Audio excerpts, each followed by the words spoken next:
Hello, everybody, and welcome to episode 20 of Around the Kingdom, a Disney Magic Kingdoms podcast by a guy who loves doing jazz hands. Coming to you from Tiana's Palace in New Orleans, Louisiana, I am your host, Steve Squirrel, and this week, sitting in the co-host chair, I have the pleasure of having one of our group's best contributors from when I first started and all the way through now, Alicia Dickhouse. Thank you so much for joining us. Hey, everybody. So Thanks for having me. Of course, we're so happy to have you here. So thanks to you and to each and every one of you for joining us this week as we explore the wonderful world of Disney Magic Kingdoms. Before we get started, I want to give a big shout out to our newest Patreon, Kira, as well as our recurring Patreons, Carrie Schumann, Anita Anderson, Kathy Clausen, and Honeybee. Thank you so much for your continued support.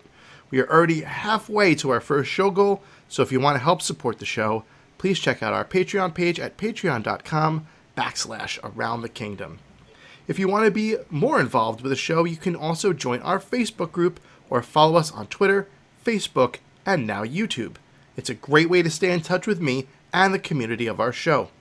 The links to everything will be in the show notes and can also be found on the show's main Facebook page. The kingdom is always changing, so for reference, this show is being recorded on Tuesday, February 12th at around 9 p.m. Eastern Standard Time. All right, we are into the show now. Intros are out of the way. Alicia, how was your week in the kingdom? Well, it's been a very busy week between the Tower event ending and I actually this week finished my Cinderella storyline. Oh. So I'm all caught up on storyline. It's kind of a bummer, but I have a lot of characters to level up, so I'm sure there will be some side quests for me as I level up more of my characters. So that's good. Something to look forward to. I also decided to unlock the 7th parade slot. Very good. Yes, I've been getting more into parades lately, which has been really fun. So I needed more room to run more of those. So did that, and then as many people are doing, I think this week, I started leveling up some of my Little Mermaid characters. So most of those are at 8. I think I still have Ursula to level up. But those are on their way since they'll be helping for the next event. And then the big news is I finally unlocked the last slot of land. What? The 3 yes. millionaire? Wow. Oh, it took me so long to save up that magic, but it's done. I think it should be ready by the morning when I wake up. So you just did it. Awesome. Just now, yeah. I didn't want to completely deplete my magic right after hitting 3, so I waited a little while. And with the new attractions coming, I thought I'd pull the trigger now so I'd be ready. So. Sure. So do you currently have all your attractions out, or did you have stuff in storage? I had 2 yet in storage still. I still don't have, there are a lot of platinum chest attractions I don't have. So every time I hear you talk about that ice rink, eluding you, I'm in the same boat. So I don't have that. I don't have the steamboat or Splash Mountain.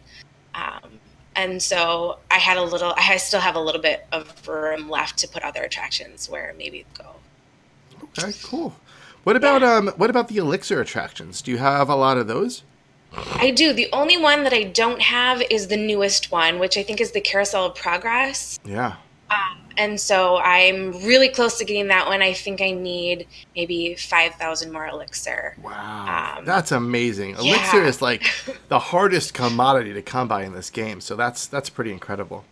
It is. And I think what ends up happening for me is I buy the enchanted chests and I get a lot of duplicates of like either decorations or concessions, and I end up trading those in and using it to get the attractions. So that helps a lot. And usually when it's, especially stuff I don't have a lot of, I get a lot of stuff of duplicates, so that helps. But cool. Still.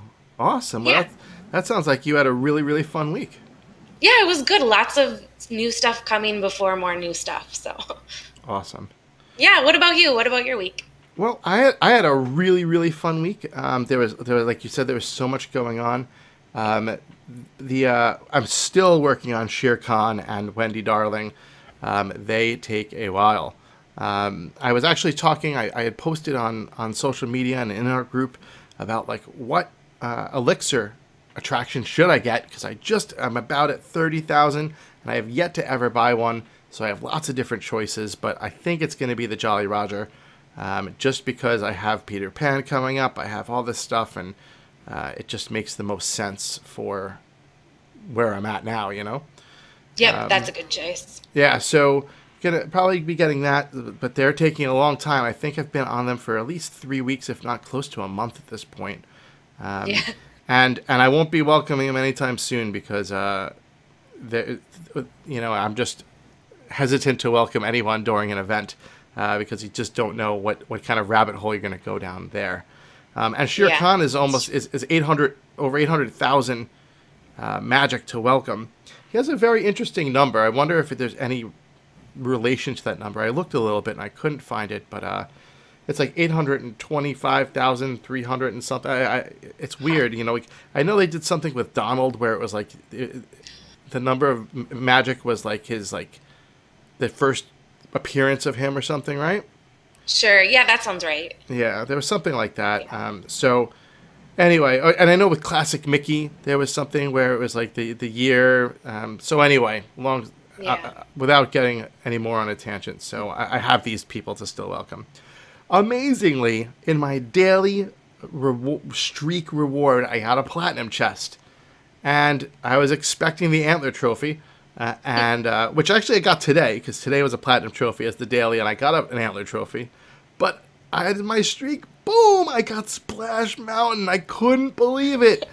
I'm so jealous. I was in shock. I had no idea. I was putting my finger on it. I was like, "Yep, ready for antlers." Blink. And then I saw it, and I was like, no way. So I was super excited. Congrats. Thank you. I was super excited for that. So now I still have, of course, the infamous ice rink and Reflections of China I still don't have. So those are in there waiting. For the Tower Challenge, I actually, last week I was skeptical. I didn't think I was going to wind up with a kanji stand.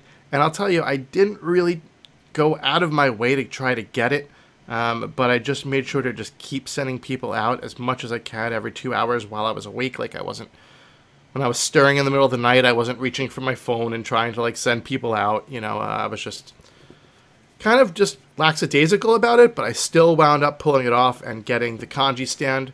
So I have the bacon and egg smiley face stand, as I like to call it, because it's pretty cool. I love it. But I did complete the Tower Challenge. I did get everything that was part of it. So it was my second completed Tower Challenge. I did get the Mayor last time. So those are the two that I did complete. The other ones I did not. And then basically I leveled up a few characters in between when the Tower Challenge ended. But I ultimately decided a few days ago to stop because I wanted to really clear all of my tokens so that I didn't have any conflicts when the new event began. So I've just been leveling characters to 10. I just finished getting Chip to 10, and I sent out the most important character in the game to get to 10. Maximus is going to 10, and nobody cares. So he'll just sit at 10 at home because that's what Maximus does. But yeah, so that's just Hopefully they bring him into the game at some point with something more exciting, because there's only so much you can do with him at this point. Yeah, and the worst part is that he only has a maximum 4-hour quest by himself. That's the worst part about it. Like, if he had an 8-hour quest, he wouldn't be so terrible. Right. But when just 4-hour. It's just terrible. Anyway, I don't. No more Maximus bashing for me today. Right. All right, and then of course, what everyone is most concerned about: my lifetime visitors board. I am down to rank 144,939. Yeah, coming for you. I love that. I started keeping track of my visitors board once I heard that you started doing it, and it's fun to see kind of how far you move every week and where you're at. So that's great. Yeah, I'm excited. I don't know of anyone that's ever gone up the wrong way on their lifetime visitors board. So I suppose, yeah. So I'm excited. I'm breaking in 125. I'm going to get you 125,000. But cool. All right. That sounds like we had some awesome weeks in the kingdom. And so let's move into our next segment, which is the Newcomer Tip of the Week. And Alicia, we would love for you, as our guest, to give us one. Yeah, so my tip, it's for newcomers, but I think it can apply really to anyone that's playing. And it's basically try not to compare your gameplay. I love our Facebook group, and I love all the stuff that everyone posts, and you get to see where they're at in the game and who they're welcoming and their concessions and park layout. But sometimes, especially during events, I see, someone's way ahead of me, or they're doing a lot better in the event. It can stress me out. So I have to remind myself that, I play my own game, and everyone kind of does things as they can. And so I have to remember to have fun and kind of you do you, if you will. Try not to stress out too much. And also remember that if you end up not getting everything from an event, things rarely go away like completely. I don't think there's ever been anything that's completely been taken away from the game. So just remember, it'll come back around. It might be harder to get and it might be more expensive, but you'll still have the option there at some point. So try to have fun and continue to post in your Facebook groups or Twitter or wherever, because it is fun to see where everyone's at. But try not to let that get you down if you're feeling behind or stressed out. Sure. And my favorite thing is day one of the event. So Thursday at around 2 o'clock. So 3 hours into the event, people will say, I only have 500 EC. I am so far behind. How am I ever going to catch up? So... Yeah, it robs the fun of the game, I think, a little bit. And it's hard to enjoy. Yeah, just have fun, go at it, and don't worry about the beginning. You'll catch up. People's paces change. Exactly. Just have some fun. I have another tip that I want to bring into this. Very important that I want to mention this now. Prepping for an event is very important. And, I talk about how everyone has their own strategies as far as leveling goes. And that's one thing. But prepping for getting a head start on event currency when the event begins can make or break you. And you won't be that person saying, I only have 500 EC. Teal Avion is one of the biggest contributors in the Disney Magic Kingdom's parentheses game group, which is Connie's group and Michael and a lot of other people's group, and it's a fantastic group, and Teal posts there all the time, and she has an amazing guide which I've linked as the announcement in our Facebook group with who you should send out on activities and what events to have ready right when the event begins, so that once the event begins, you click on all of them to finish the activities, and you're collecting EC the second that the event begins. For the most part, these guides have been really spot on, and you can really get a huge head start. So I highly suggest checking that out because it really, really will make a difference. The link to that is in our Facebook page, in our group. I'll post it on Twitter. And, of course, you can always find it in the Disney Magic Kingdom's parentheses game group as well. Yeah. Have you used that before? Is that something you do? Yeah, I have. I remember very specifically using it for the Little Mermaid event, and it came in handy big time. That was one of, I think it was a lot of people's favorite events. Everyone was always asking for Little Mermaid, Little Mermaid. And so it was really very accurate, really good guessing. Yeah. And if it's wrong, what's the harm? So exactly, yeah. but if it's right, you have such a huge head start. And for me, the last two events, so the Little Mermaid was the first one I used it for, and then Wreck-It Ralph, and it's just really makes a big difference. So check that out, guys. And again, if check, we have it posted everywhere, and let me know if you can't find it. All right, let's get into the good stuff. It's time for game news. Yes. So on Friday, we had a live stream with none other than Marc-Andre and Julia, as they revealed the new content being released, and that is a new event for The Princess and the Frog. The update hit the app stores today, which is February 12th, and it goes live on Thursday, February 14th. So that's Valentine's Day, at least here in the United States. Here is what we have to look forward to. We have 7 new characters. We have Tiana. We have Prince Naveen. We have Eudora. We have Charlotte. We have Dr. Facilier. We have Louis. And we have Mama Odie. We did learn that Charlotte and Louis will be the premium characters that you can get with gems or in bundles. We don't know what the bundles are yet, but we do know they are the premium characters. So, first thoughts. Alicia, what do you think of the character selection? I like it. I was a little surprised that Eudora was one of the characters. I hadn't seen the movie actually before the live stream came out. So after watching the movie and then going back and reading the patch notes today, I was a little bit surprised to see her. But I'm really excited. I think they all look really great. I think I'm most excited for Louis. He was one of my favorites in the movie. So yeah, it's a good lineup. Yeah, I'm very happy with the lineup. Everyone's favorite little Firefly is not in the lineup, which was very unexpected. Coming to a Chower Challenge near you in the future. Yeah, good call. But no, excellent lineup. Very cool character selection. The animations for the characters that they previewed in the live stream look fantastic. Yeah. So very, very cool. Very excited to get all of them in my kingdom.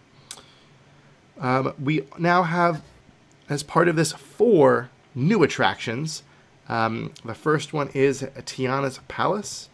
Then we have Dr. Facilier's Voodoo Emporium. Then we have Going Down to the Bayou. And lastly, Mama Odie's Tree. Very cool attractions. Dr. Facilier's Voodoo Emporium has probably one of the coolest animations with all the little hands coming up and like grabbing at it. Yeah, they're pretty awesome. Did you think this was a good selection? Is there anything you would have liked to have seen that wasn't here, or what do you think about these? Yeah, I think these are great. I'm excited to see the little park goers going into the bayou. I think that'll be a really fun animation, so I'll have to keep an eye out for that. Yeah, I agree. That'll be fun. Yeah, no, I really like it. They're I think the 4 biggest places that you would want to see. So I think they're excellent choice in that selection. So now we have 3 new concession stands for the Princess and the Frog theme. So we have the Swamp Gumbo stand. So make sure you chop up those mushrooms real good. Then we have the Green Cream Soda stand. Very interesting. And then we have Dr. Facilier's Top Hat stand, which is probably my favorite of the 3. Because I just think his hat is super awesome. And very, very sinister as well. Yeah. I can't wait to see what the kids look like. We got the preview of them, but they don't really usually show the kids walking around with them. So I don't think we saw that on the live stream, did we? Did I don't think so. Yeah. I love kind of creeping on the kids in my park and seeing what kind of. I feel like I love the ones where they have 2 combined. Like they'll be wearing a syndrome hat and carrying around a thing of popcorn or whatever. So yeah. Yep. It's fun to see. Yeah. I mean that's a real big part of the fun of the game, is being able to watch them do that. Yeah. So, yes. So, very cool concessions. And then we have 4 new decorations. We have the Dandelion Lamp Post, the Frog Fountain, the Ruler of Carnival Throne, and the Princess and the Frog Gold Trophy. Now, the Princess and Frog Gold Trophy looks just like the necklace that was worn around, that had Naveen's blood in it, with the voodoo curse on it, but it's gold, and that is going to be a leaderboard event prize, just like they always do with the gold trophies for events. Like Wreck-It Ralph in the last one was the golden hammer. So those are pretty cool. So what do you think? Any thoughts on these different decorations? Yeah, and they're cute. I feel like I don't have room for any decorations in my park, so they typically sit in storage. I do like to hold on to at least one of everything, even though it's just sitting there. But yeah, they're super cute. I do put out all of my gold trophies, so hopefully I can pull that one off this time around too. So. Nice. Yeah. I'm not a big decoration person. Like, I don't usually sit there and take the time, but my daughter loves to do that. She's just Sure. likes to just hit the button and like, especially if I like 5 of something, she'll be click, click, click, click, click, and I'll have like 5 birdhouses surrounding something, or, tiny tree houses or whatever you want. So Tron lamps, like I have a whole section of Tron lamps that, but because they fit into places that nothing else will fit into. So might as well just throw them out there. That's true. They do add some flair. Yeah. So, And I think that they help with your leaderboard too. I feel like I've heard that the more decorations you have out, the higher your like the faster you have more park goers. I don't know if that's true though. Huh, that's interesting. Somebody will have to tell us if that's true or not. Yeah, that's interesting. I've never been a decoration person, but I feel like ever since my daughter started to decorate a little bit, like now, like whenever I have a new area or I do something, like if I have like empty space, like I'll just like throw a couple of things in there. I don't really spend too much mental energy doing it, but I like to throw a couple of things down if I can, especially like themed, because I do, when I decorate my park, I try to keep my attractions clumped together, like, per theme. So I have like my Nightmare Before Christmas stuff together, and I have all my different stories kind of together. At least that's the way I like to do it. So I like to put the corresponding decorations in that area that kind of go along. At least I keep it thematic in that way. Cool. So let's quick side then. How do you like to keep your park? Do you do the same thing, or do you just kind of throw stuff down? What's your? It's hard because since I do have so many attractions and concessions, it's hard to kind of fit them all in. So I sometimes actually just use what people post on the Facebook pages. It takes so long to redecorate, and I'm really, really excited. I'm sure we'll talk about it, but the new Kingdom editor tool, I think, will help speed up the whole process. But it takes so long, so usually I'll follow someone else's park layout, sadly. No, listen, when I first started messing with park layouts, especially toward the beginning, I definitely used guides, because, some people have perfected like certain plots of land and like really maximizing every square inch. And like at the beginning, when your land is so limited, and even now when your land's so limited, getting like, if you can, like a normal person would get 4 attractions in one area, but like someone's maximized it to get 5, like that makes a huge difference over 2 or 3 plots of land. So right. I totally get it. So we'll have to see. But I love that you keep the theme, and I try and do that as much as I can. I think that's great. Yeah. If anyone out there is interested in themes, there's a guy named Daniel. Is it Guizdar? I'm sorry from butchering your last name, but his name is Daniel. I believe he's one of the admins of the Disney Magic Kingdom's Champions group. And he's amazing at doing his park. Also, Michael from the Disney Magic Kingdom's game group does lots of park redos, and they're really great to watch and at least get good ideas for. So check those guys out. Great content creators in their own right. Absolutely. Little plug there for them. All right. All right. So we talked about the decorations. One thing that wasn't mentioned, I don't think, in the live stream was the Princess and the Frog float. Which, as rewatching the movie today, I'm pretty sure I know what it's going to look like, because there is a float that in the movie, and that would be really cool if it is. So my guess is, because usually the floats are part of a bundle, right? I think so, yeah. The first bundle, if I remember correctly, the first bundle in The Little Mermaid was The Little Mermaid. It was Eric and the Little Mermaid bundle, right?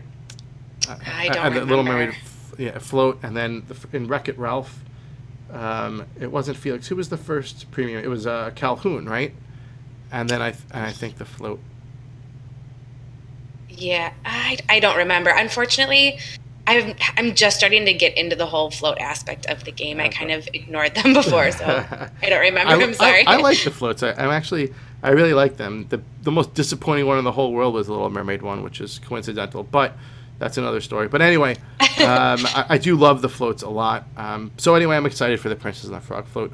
My guess is it will be part of the bundle that will be released. Usually, I think is day 3 is when the first premium character is available. So anyway, keep your eyes out for that. It's either, and you can get it in the bundle, or I think it's also available for like 50 gems as well. Okay, and then of course they announced the new comfy costume. Tiana's comfy costume will be part of this event. Love it, you know, the NOLA for New Orleans, Louisiana, in case you didn't realize what that stood for. Very cool outfit, though, and I'm just excited to have it as part of the kingdom.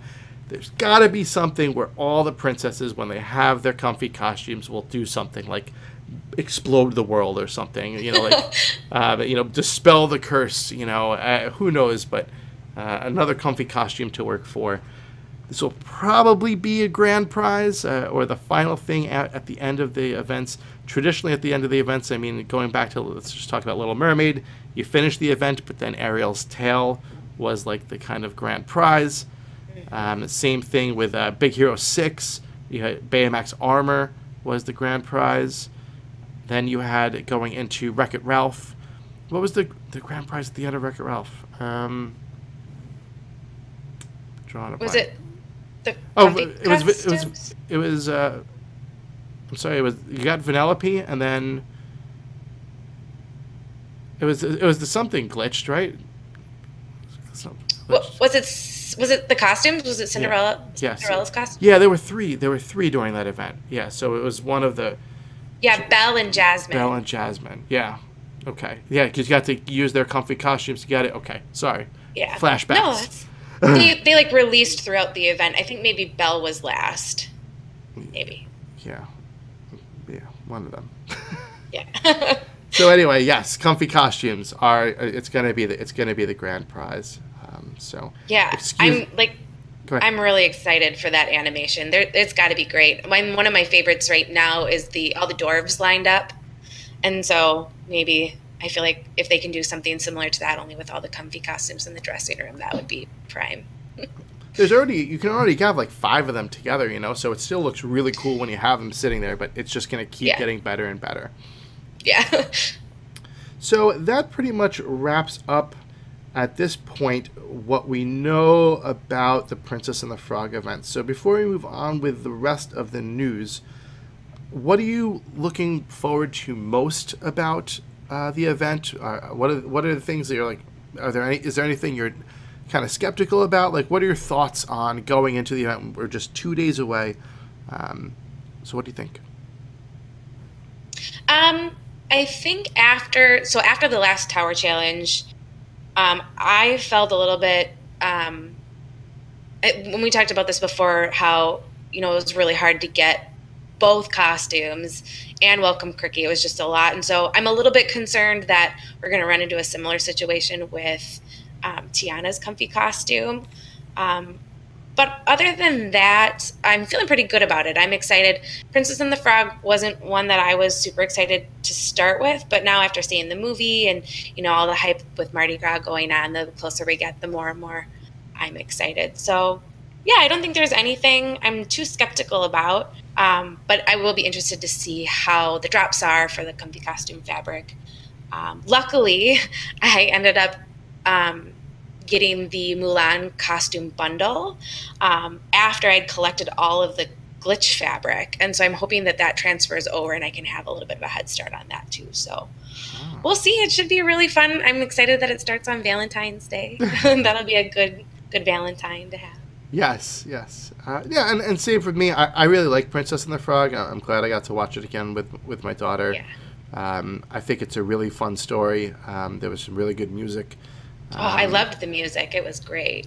And it was great. I'm surprised there weren't frog costumes that you could get. I thought, you know, Tiana and Naveen would have frog costumes.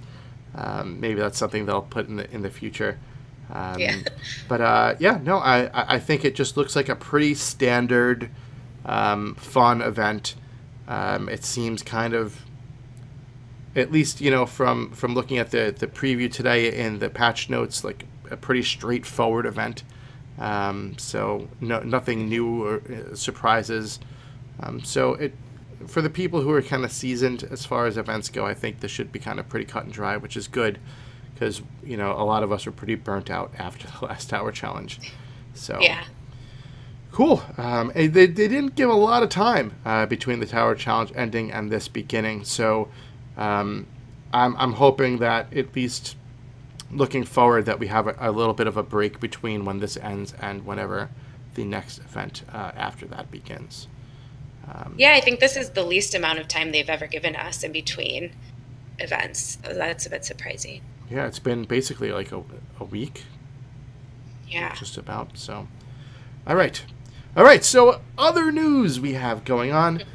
So they announced that the 3rd anniversary concession will be coming out coincidentally on Disney Magic Kingdom's 3rd anniversary. It will be available as the daily reward on March 17th. So make sure you log in on the 17th. That is 2 days after the Ides of March. And go in and get your 3rd anniversary hat concession stand, so that you can show everyone that you were around then. Okay. Also, let's talk about a giveaway. Disney Magic Kingdoms is giving away Tiana's Palace ahead of time. So go ahead. You can sign up at www.disney-magic-kingdoms.com. They talked about this in the live stream. I'll have the link in the show notes as well. If you sign up for the Disney Magic Kingdoms newsletter, so you get all the news as it comes to you, and you get a chance to win Tiana's Palace. They usually give out a handful of them. It's not just usually one. So do it, because what's the harm, right? Exactly. I always have terrible luck with giveaways, but yeah, it can't hurt. Someone's got to win, and Exactly. a couple people win, and so yeah, it's pretty cool, and it will save you a bunch of gems, and because it's probably a premium attraction, and yeah. All right, so what else did we find out? We found out the event helpers are going to be the Little Mermaid. The Little Mermaid was 2 events ago, and you will be getting a free chest on the 15th. That we found out from our famous Chinese hackers. So everyone will get a free chest if you don't have any Little Mermaid content, or just a little of it. Keep your fingers crossed, and hopefully you can get something really cool out of that chest. Traditionally, helpers need to be around 5 or 6 to do the helping.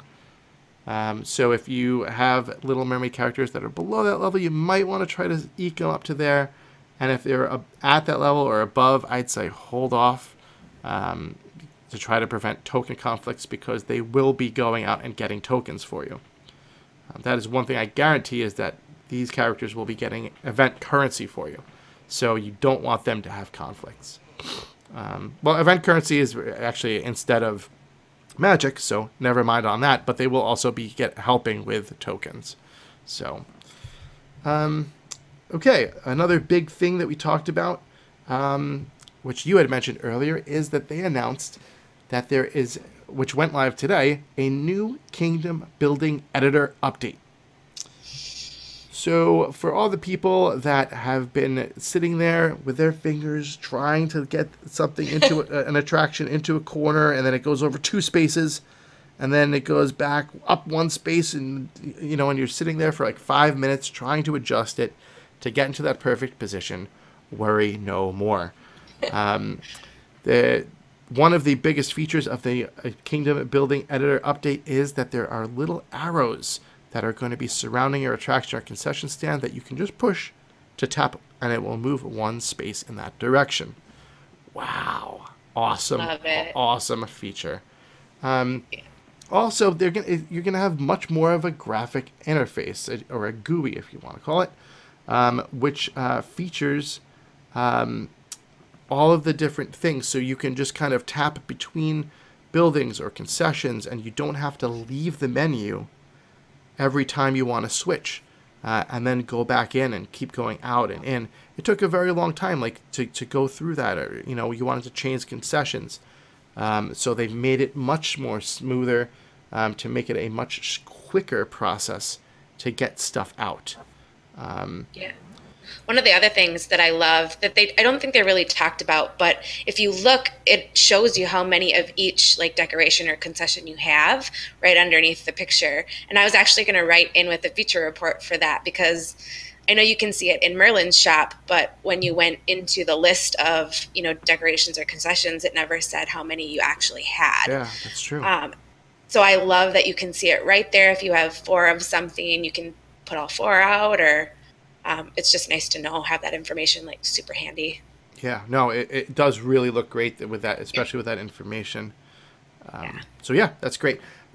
Something else that it allows you to do is not have to deal with the tedious task of removing everything from your kingdom or a section to redo it. The process of redoing your kingdom can take a very long time, and part of that is literally tapping on every single tiny little decoration and removing it, watching the animation. You know, the attractions are kind of easy to kind of tab through, and usually the concessions are, but some of those decorations, you know, and then you accidentally go out of the screen and then you have to tap it again. It's very, very difficult and tedious. Now there's a feature to store all the buildings, or a specific type of building.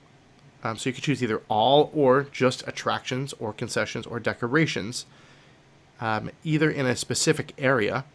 And those areas are basically like the It's a Small World area, or the Space Mountain area, Frontierland, Adventureland, etc. Or you could just do it for the whole kingdom. So you could just say, take every building, get rid of it. Let me start from scratch. Love that. Saves a ton of time. Yes. I literally like squealed with excitement when I heard that was happening. And I was at work too, and I didn't care. It's awesome. I'm really excited to try it. Yeah, really, really awesome. Saves so much time. I was actually getting ready to redo my kingdom, and I'm holding off. I held off until now to have that option once I heard it on the live stream. And I'm looking forward to doing that. That's going to be big. One thing to note, which they did say in the live stream, is it will not collect attractions where people are active in them. So, you know, when you have someone that's doing an activity in an attraction and it has the little yellow lines coming out of it to show you that it's busy, it will not collect those attractions. So make sure when you're doing this that everyone's done with their tasks or activities. Also, so another thing is that the grid has been updated with smoother transitions for small movements. So it makes moving your pieces around a little bit easier and not so grainy and difficult. Also, like when you go off screen, one of the things they showed you was like when you go off screen with something, like if you want to move an attraction from Frontierland to Adventureland and you like push it over to the side, like it was really, really a hassle and it would get stuck. And you'd have to like move things around and it wouldn't always work. And they really fixed that too. Huge updates to that whole editor process. Great job for spending the time to do that. These are the kind of things that we would, like you said, Alicia, you'd put these in feature reports. This is like 10 feature reports in one. Yeah. And they really did a great job with this. Well, and I think it does a great job of showing that like GameLab actually takes into account the suggestions that we have for them, and I love that. I feel like this isn't the first time that they showed us that they do that.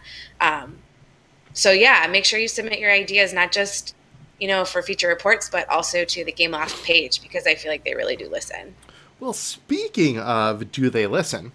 Fantastic segue. Thank you.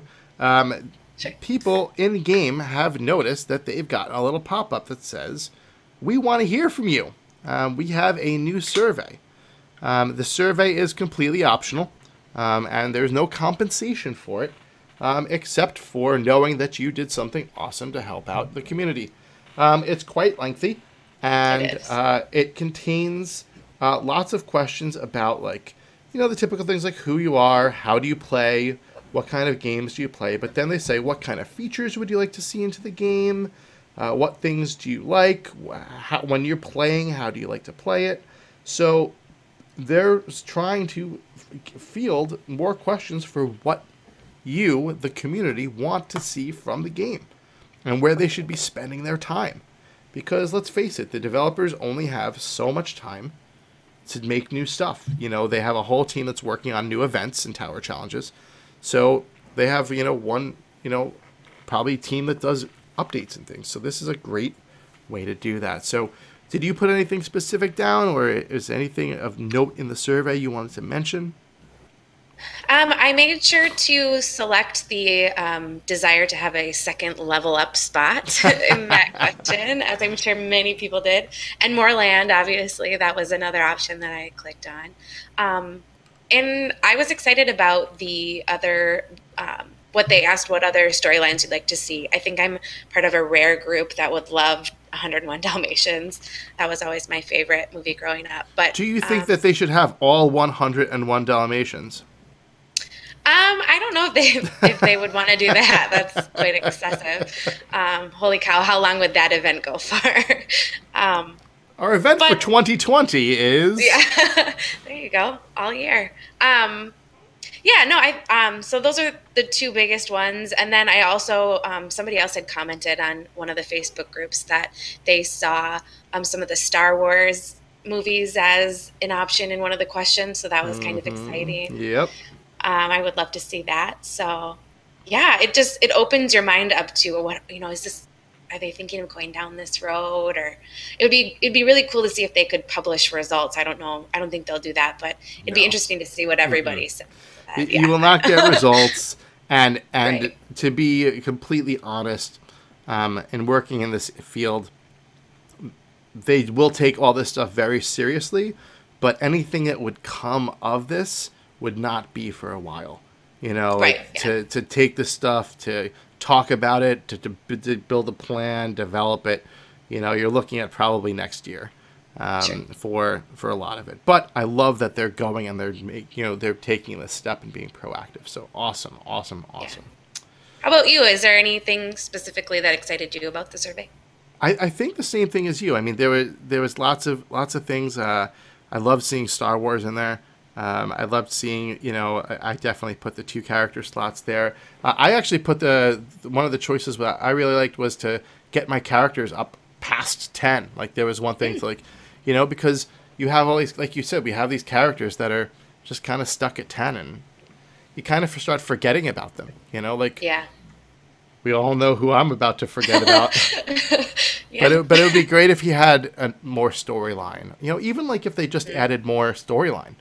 Just side quests, just to, have more dialogue. It would just to keep the characters and you engaged with the characters, it's something that I think would be great. So, but yeah, no, I love it. I'm really happy that they did that. All right. One other thing, the patch notes also mentioned that they made general performance improvements and faster animations. So today, when you move around the kingdom, just like, when you're swiping around to like go to different parts of the kingdom, it was definitely faster. Serious improvement in speed. So they definitely did a great job with optimization. I haven't seen anything with animation specifically. There are some times where when you're clicking on certain activities to be done, like something will happen. Like for one of the things, the most annoying ones, because some of them are cool. Like when the pirates are dancing around the fire and you tap them, they like finish dancing and then they bow to each other. But like you can't click on anything till they're done, right? The one that annoys me though, and I don't mind that one. The one that annoys me is when Wall-E is sitting on top of Wall-E's house, and you click on him to be done, and then he just sits there and looks at you for like 10 seconds. And then he slowly rolls back off of his house. And then once he's off the house, you can then start clicking on stuff. So hopefully those are the type of animations that they sped up a little bit. So I wonder if that's what they're talking about. We'll have to see. I will definitely keep my eye on Wall-E. But no, it looks great. And even going back, I remember, last time they did a big optimization, it was in the speed of how quickly you collected things, where instead of the items actually dropping on the ground like they used to, you'd click on something and then it would drop on, like the token would drop on the ground for a second or two, and then it would kind of fly off. Now you just click on it and it just flies off into the book. That made such a huge increase in speed and performance. And now them doing this, people are all over the place saying, wow, this game is so much better on my phone. Have you noticed a significant difference? How do you feel with the new performance improvements? I actually haven't, but I think the biggest reason is I just got a new phone not too long ago, and my old phone, it literally took 5 minutes just to load the game. And so when I got my new one, it sped it up so much. So I don't think it's enough of a difference for me to notice too much. But I have seen that a lot of other people are noticing it. So that's great. I think it makes you want to play more when that happens. It does. Absolutely. All right. So when you logged in, if you did complete the tower challenge and got cri-kee, one thing that you did not get before the patch was a little thing saying, congratulations, you completed the Mulan collection. So when you logged in with the new patch, you did, and got a 12 gem bonus for completing the Mulan set.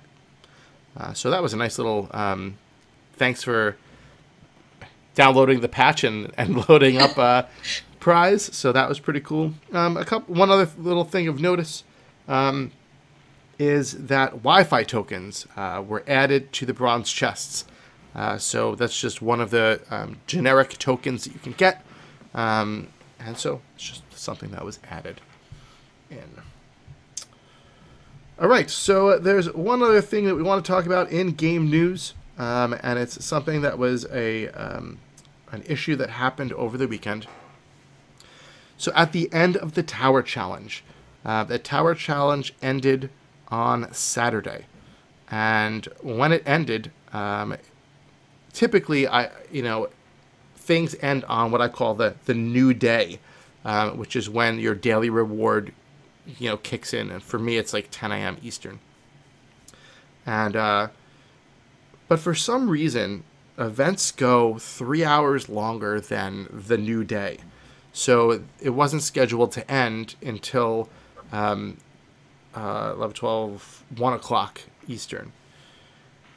But at that time, when the new day occurred, the Reflections of China, which was supposed to be permanent content, the Mulan Warrior costume, which was supposed to be permanent content, and Mulan's Comfy costume, which is time limited, all disappeared from the store. Mulan's costume was supposed to last 3 more hours. So a lot of people were noticeably upset. The reason for that is, for example, they were working on Mulan's Comfy costume, and let's say they needed 2 more glitched fabric, and they had time to get 1 more, and then they would gem the rest, to get to the end. They suddenly couldn't get it anymore. They were counting on those 3 hours because the event wasn't over. The Mulan Warrior costume was supposed to just stay there and not go anywhere because it was permanent content. Same thing with Reflections of China. And the ruby chests to get that content also disappeared when they were supposed to be around for 3 more hours. I don't know about the ruby chests, so I take that back. But anyway, a lot of people were noticeably very upset about this. So people quickly got to the forums and started going up in arms, and Gameloft responded in about 2.5 hours. They were able to get everything back into the shop. And they also then, as an apology, said, we're going to keep things up through the weekend so that you can get your stuff through the weekend. But there was still lots of quirky things where some people had bought stuff and other things. So Disney Magic Kingdom said, we're going to fix this. We're going to make it right. So They worked really hard on Monday and at the beginning of the day today to make it right. And this is what they said. They said, and this is all in your news section. If you click on the top right in the little news feed, this is what they said, but I'll just read it for you. They'll say, over the weekend, Mulan's comfy costume was removed from the costume shop 3 hours early. During this time, players were unable to earn fabric tokens. Upon noticing this, we immediately brought the costume back, and we extended its availability for the remainder of the weekend.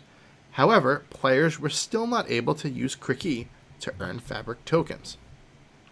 To make things right, we are extending the availability of Mulan's comfy costume until 15 o'clock GMT on Thursday, February 14th. And during this period, we will be bringing back the ruby chests that include tokens for Mulan's warrior costume. Finally, we're also offering the following compensation. Players that have welcomed cri-kee, welcomed Mulan, and did not get Mulan's comfy costume, they will get one comfy Mulan fabric costume and 15 gems. So basically, and I'm going to pause there for 1 second. The concept behind this was that technically, with 3 hours to go in the game, and a 4-hour quest for cri-kee, you technically only had one opportunity to earn a fabric token. That doesn't account for gemming if you wanted to gem, but you could technically have earned that. So what they're doing is they're compensating you with that comfy Mulan fabric token, since that is how much cri-kee could have earned during that tower challenge time period. Some people were noticing that cri-kee now, even though Mulan's costume was available in the shop, he couldn't earn fabric tokens. And that's true. He can't be, and the reason for that is they're compensating you with that one fabric token to make up for that 3-hour period that you had at the end of the tower challenge. They're not just saying cri-kee can earn fabric tokens for a month, or a week, because that would be unfair to everybody else. Okay, also they're saying that players that purchased Mulan's comfy costume either in a bundle or with gems between Saturday and Tuesday, the 12th, so between when this happened and this morning, they're going to receive 30 gems. So that's just kind of an additional kind of compensation for people that did that. It said, please note that glitched fabric tokens will continue to be available to be earned at the Princess Dressing Room. So that's if you didn't have enough glitch tokens and you did have the comfy tokens or whatnot. So it's something. Disney Magic Kingdoms did offer this compensation. It was a mess. I mean, there's no denying it was a big mess. Alicia, what do you think? Give me your thoughts on how this happened and how it was handled. I mean, it's a bummer that it happened. Obviously, a lot of people, I think, are still upset about it, and I get their reasoning behind like the one fabric and the gems. But I think there are still people that are expecting more to make up for the mishap. I think there are still people that are confused too. It seems like they're maybe not reading it right. But yeah, it's definitely something that they're going to pay for. And I think it put a bad taste in people's mouth too.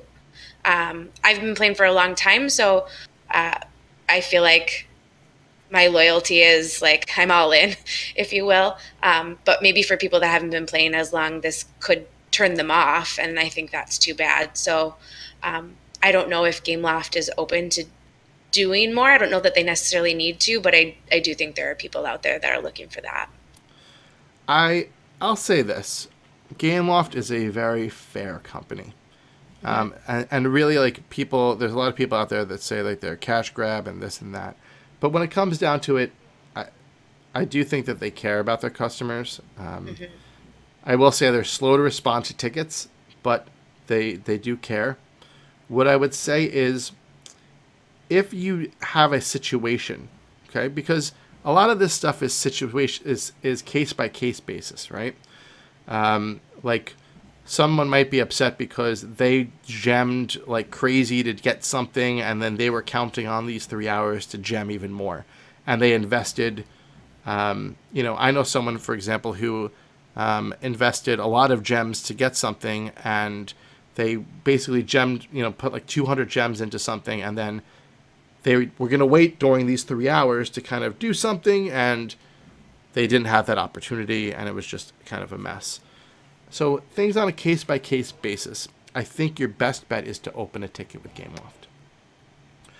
The way you can do that is in the top right corner, go to like your settings, and then there's a customer care button that you can hit, and open up a ticket. Explain your situation.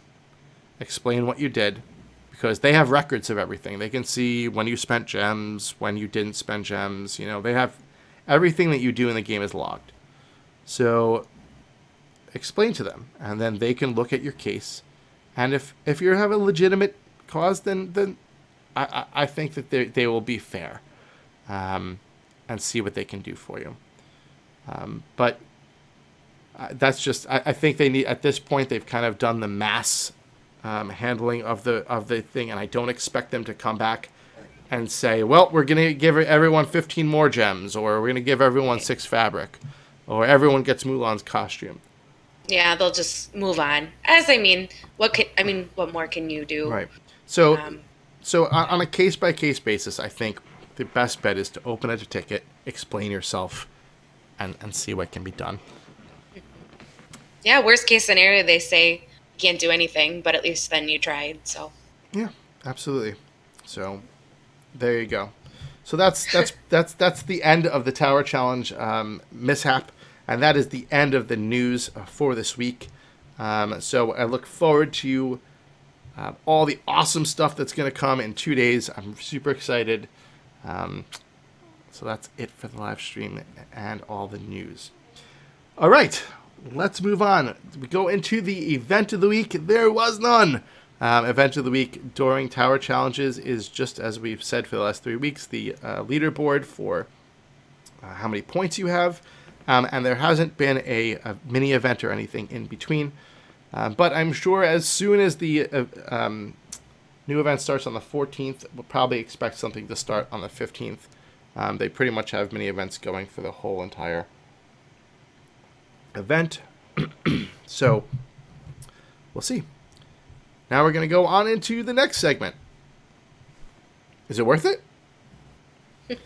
This is a segment where we talk about premium characters and attractions through the game. And the point of this is to help people make decisions who might not have a lot of gems or funds to be able to get things. So this helps you make a choice between, should I get this, or is something else a little bit better that I should be spending my money on or gems on at this point in the game. So this week we feature a large attraction that came out a long time ago. We are talking about the Kraken. The Kraken costs 150 gems, which is not too expensive, but, it's 150 gems. The Kraken collects feathered hat and sword tokens and hat and sword tokens, which are Will and Elizabeth's tokens, respectively, as well as pirate flag tokens. The Kraken has a 4-hour collect time for 125 magic. And what it does do also is it collects trophies. It is one of the trophy collecting attractions. So over the period of a trophy event, you want to have as many of these out because they do add up over time. And this is a 4-hour collect time, which is quick.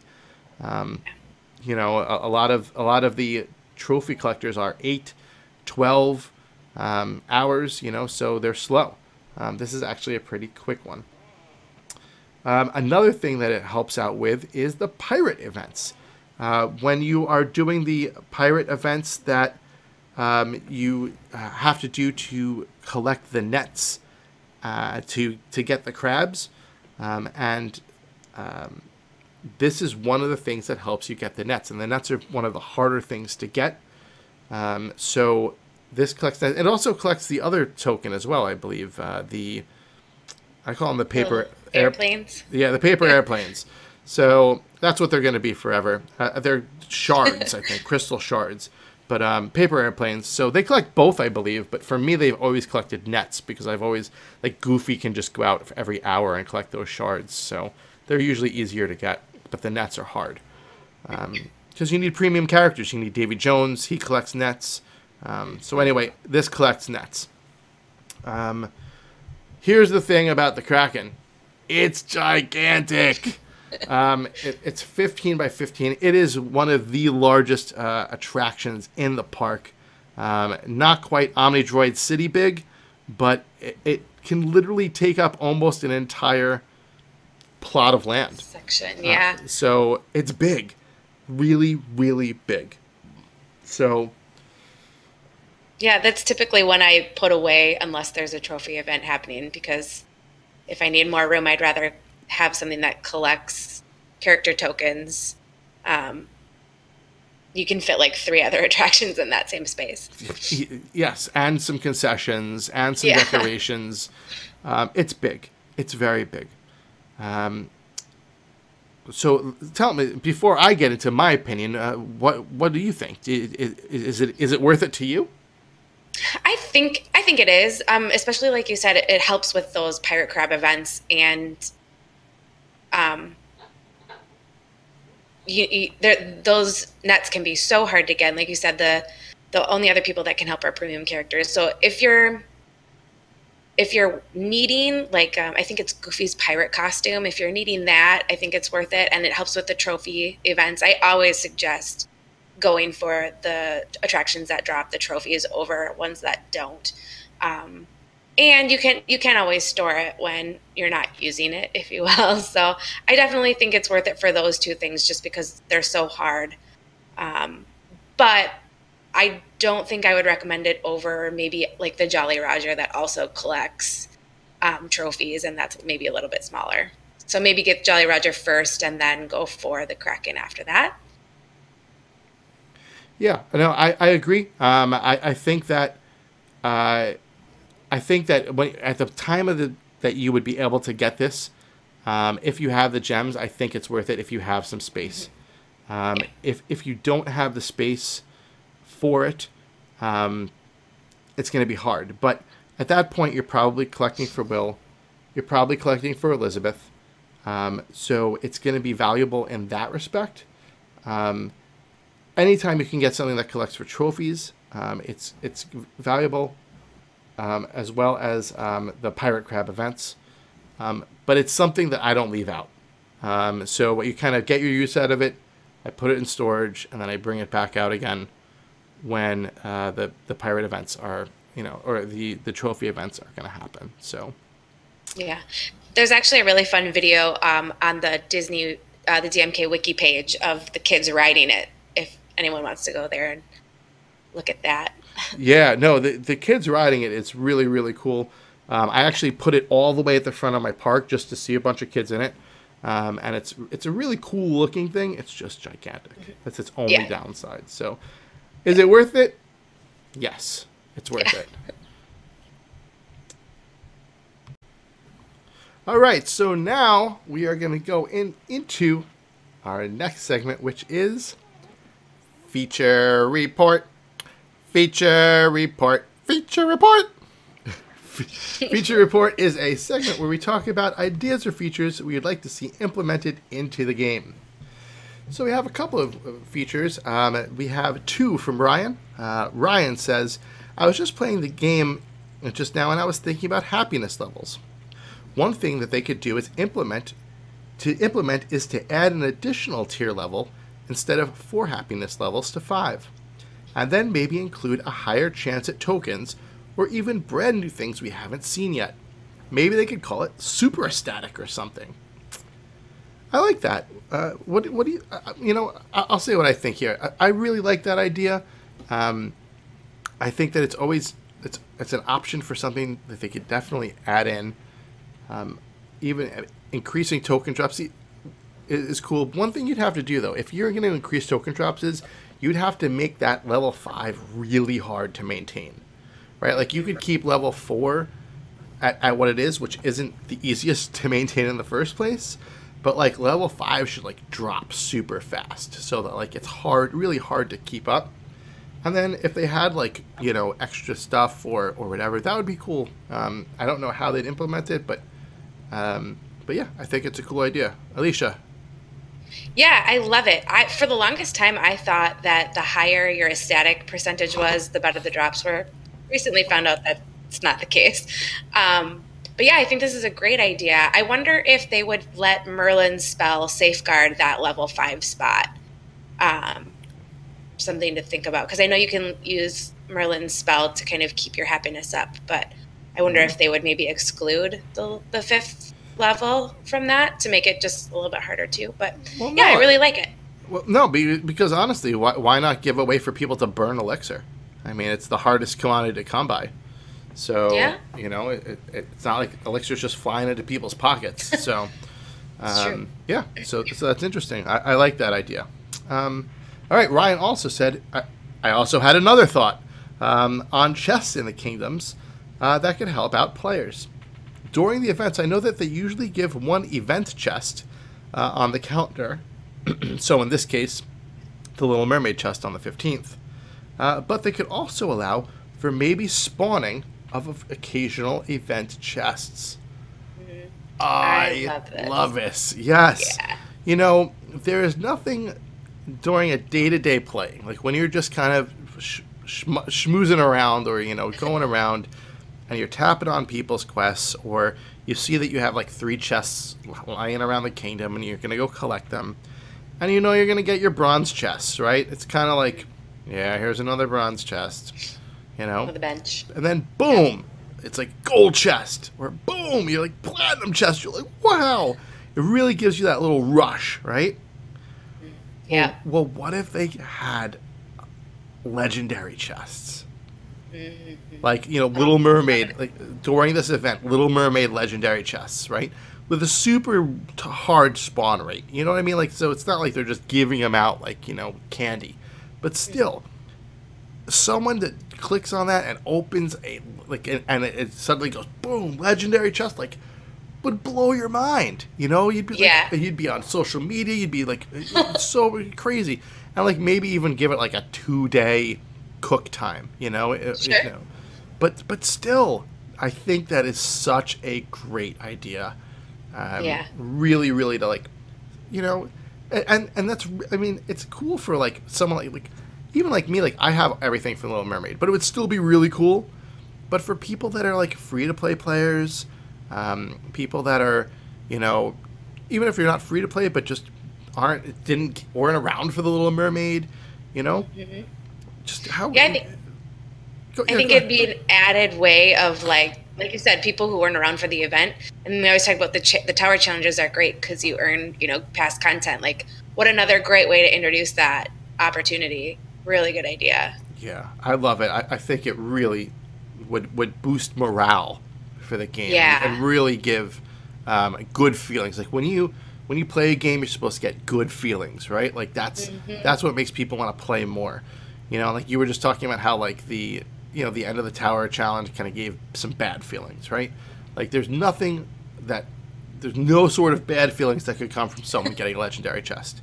Even if you get a decoration, it's better than nothing, right? Right. So anyway, I think that's great. All right, moving on. From Jenny. Jenny would like to see a menu similar to the characters menu, but with concessions and attractions. This way, displaying all of them, and then putting a check mark if you already have them in your kingdom. She says she's been trying to keep track, but it's proving to be more and more difficult with the ever-growing amount of concessions or attractions. I think that's an awesome idea. You know, you have a menu, like you could even have like the same layout, but instead of having characters, like for each event, you know, or each storyline, you could have like their concessions. You know, so you could have like the Little Mermaid concessions, or the, you know, whatever the concessions are, and then you could also just have slots for rows for just, regular concessions, right? I think it would be cool to kind of do it that way, because then, like, for completionists, which those are the people that are really spending the money and, like, doing stuff in this game and the time, it gives them goals, to try, for what they can try to achieve, and it makes it visual. Yeah. Yeah, I definitely think they're due for a reorg of all of the, the character pages and the storage for the decorations and concessions, and there's just so much content now that they definitely need something. So this is an awesome idea. I love it. Yeah. Cool. Well, thank you, Ryan and Jenny, for giving us our feature reports of the week. If you have a feature report you'd like to see implemented, please write in using any of our show's various social media platforms and let us know. Your idea could be on next week's show. All right. Well, we're now going to go around the community. It's going to be a little light this week because we had so much other stuff to talk about. Next week, so Tom Wright, our good friend who gives us all the concepts for the different types of, events or expansions that he has, we will highlight another one from him next week.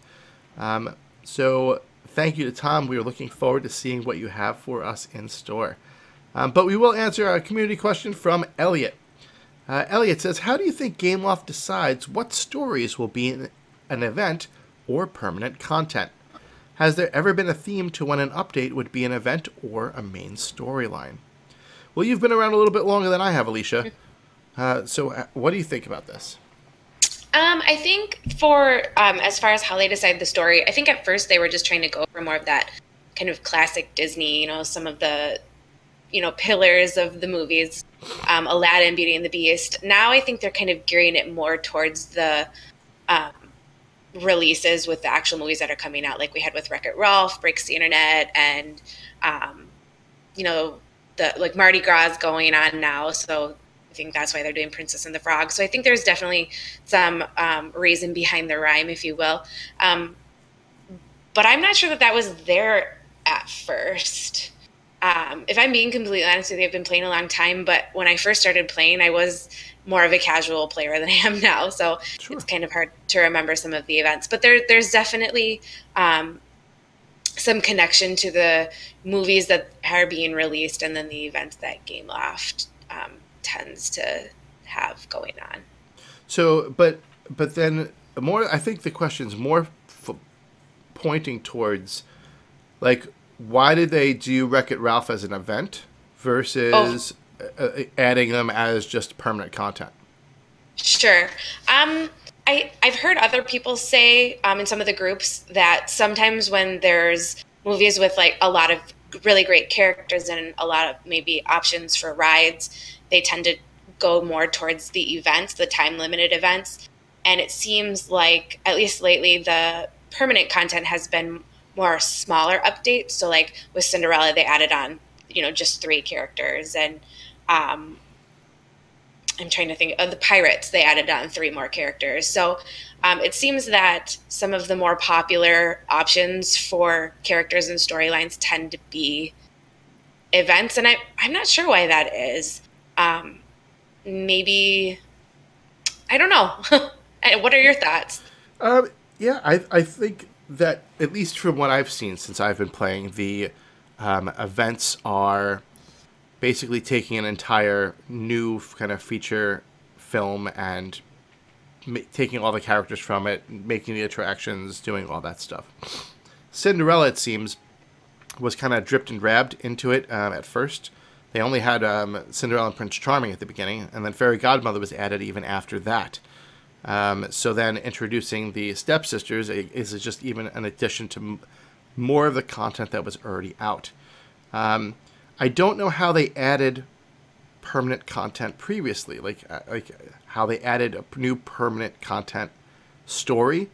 But when we talked about Moana last week from Tom, Tom said that he thought Moana would almost be better as permanent content versus a storyline, an event, because really when it comes down to it, there's like 4 main characters, right? So you have, Moana, you have Maui, you have Hey, and then you could, like, he put in Pua, right? But like, how important is, like, her dad, the chief, or her mom, or her grandmother? You know what I mean? Like, as far as, like, those would be good, like, addition, like, add-on, you know, permanent content later, kind of like how they added the stepsisters. But so, like, and I never thought about that at first. Like, I always thought, like, because listen, I want Moana. I can't wait for that content to come out, and I'd love for it to be a huge event. But when he pitched it to me as it being not an event but just a new permanent content update, it made sense.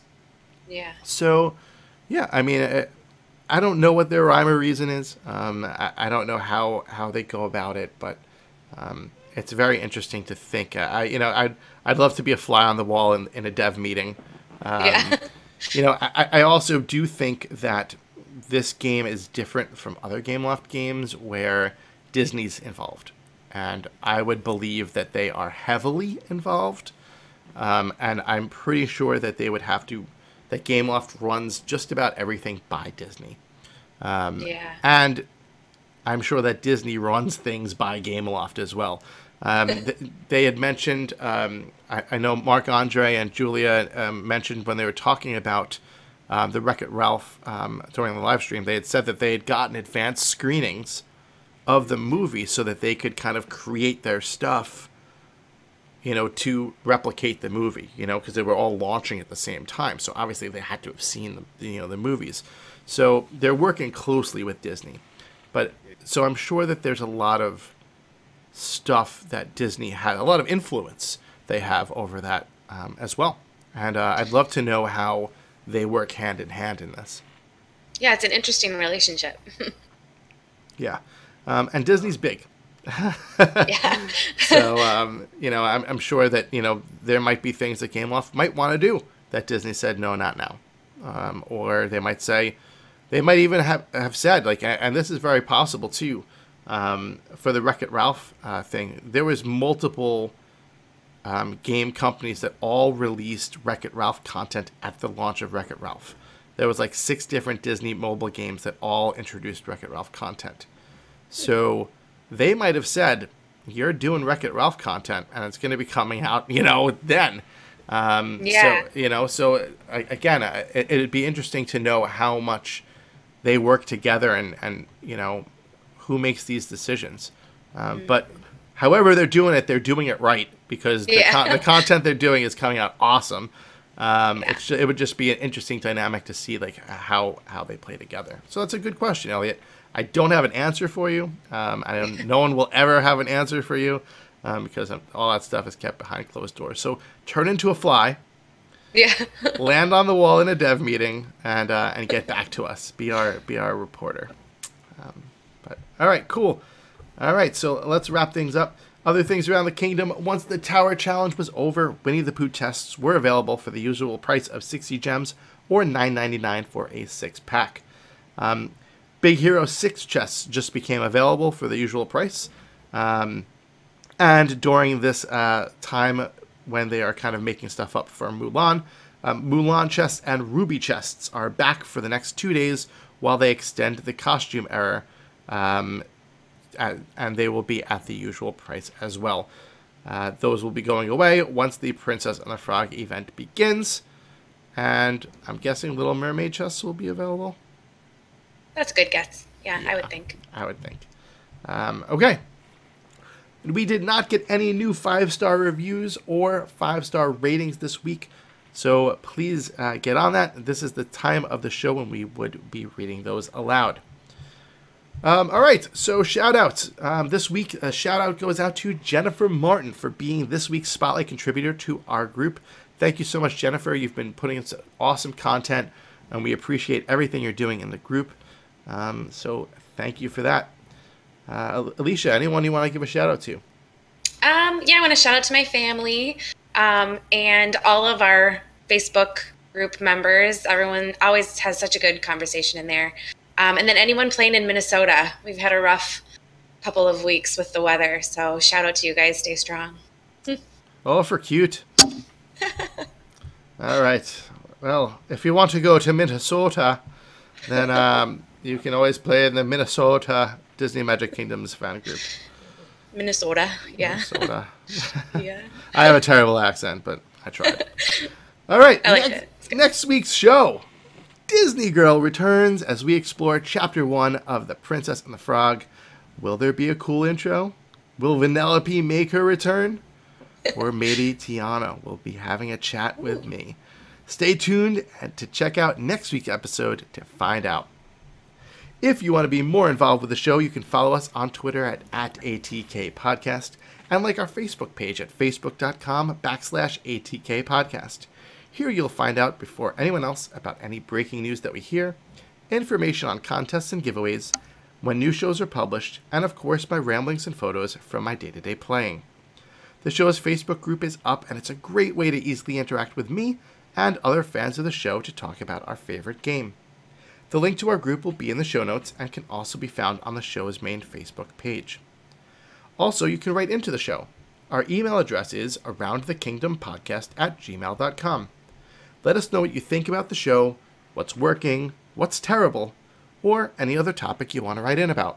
Or even if you write in if you just want to say hi. We are now on YouTube. If you want to watch the show and see my awesome guests, please head on over and subscribe to our channel, like the video, and smash the bell to get notified when a new show goes live. The link to our channel will also be in the show notes. If you want to help support the show, please head over to iTunes, subscribe to the podcast, and leave us a 5-star review. Doing this is quick and easy, it costs you nothing, but it helps us greatly to be seen by other people so they can enjoy the show also. All 5-star reviews will be read at the end of each episode.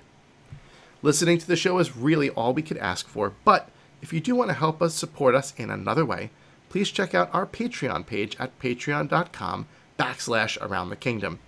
We're halfway towards our first goal to help the production of the show, and it's a great way to show your support for just about $1 an episode. The page was just put up and we'll be adding some cool rewards to the different tiers of support, but for now, you'll get a special shout out at the beginning of each episode. Again, it's patreon.com/AroundTheKingdom. The link will be in the show notes. Thank you again for joining us this week. I am Steve Squirrel. For myself and Alicia, we hope you have a great night, and we hope you enjoy the new content and the new event that's coming, and we will see you around the kingdom next week. Bye, everybody.